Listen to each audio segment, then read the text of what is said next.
ভাইরা বোনেরা ব্যক্তি আসন দিয়া আপনাদের সবাইকে সালাম জানাই। আসসালামু আলাইকুম রাহমাতুল্লাহি ওয়া বারাকাতুহু।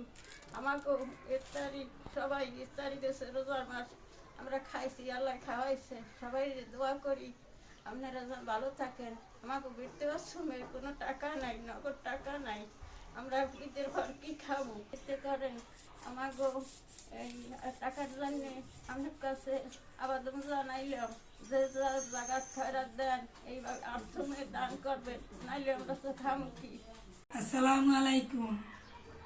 আমাদের বৃদ্ধাশ্রমে ইফতারি আসে, খানা আসে, কাপড় চুপড় আসে, করার লোক নাই। টাকার জন্যে পরিচালক আমাকে সেবা করাইতে পারে না। এই যদি পরিচালক আপনারা যদি টাকা পয়সা দিতেন তা পরিচালকের এখানে কর্মচারী রাখতো, রাখিয়া আমাকে সেবা করাইতো।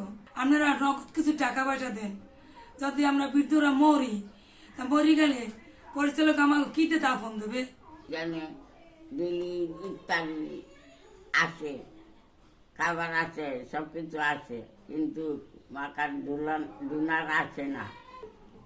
ভাই আমরা রোজার মধ্যে আমরা সব কিছু খাইতে পারতাছি, এই রোজার পরে আমরা কি খাবো? টাকা আসে না, জামা প্যান্ট ইত্যাদি সব কিছু খাইতেছি।